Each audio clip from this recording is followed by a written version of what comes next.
Florida's revised stand your ground law is leading to major questions for prosecutors, defense attorneys, and law enforcement officers in Indian River County. The sheriff and state attorney have different views on whether a driver who shot and killed another driver in a recent road rage case should be charged because of the new stand your ground law. In Palm Beach County, the state attorney's office told us they've seen an increase in the number of stand your ground defenses because of the recent changes to the law. News Channel 5's Alyssa Hyman spoke to a criminal defense attorney about this shift, and she joins us live from West Palm Beach. Alyssa?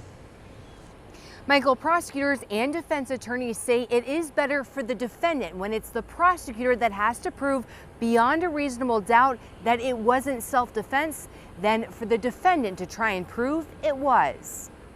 I have a few now that I'm looking at with respect to the new law. Attorney Michael Salnick admits he's one of the many criminal defense attorneys now looking into whether recent changes to the stand your ground law could apply to a few of his cases. You're going to see more and more defendants explore the possibility of using it because now the burden is on the prosecution. The state law changed last year and shifted the burden of proof from the defense to the prosecution. They have to show that deadly force was not necessary. They got to show it beyond a reasonable doubt. Salnick says it means criminal defense attorneys can use the law without putting their case in jeopardy, like putting their client on the stand.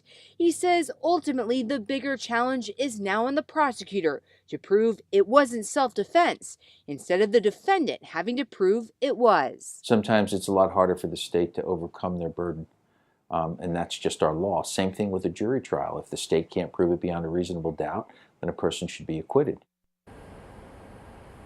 And the new version of the law was front and center this morning at Newman Raja's hearing. Now coming up all new at 5:30, how that last-minute decision for him to try and use the stand your ground law has changed the course of this case. Reporting live tonight in West Palm Beach, Alyssa Hyman, WPTV News Channel 5.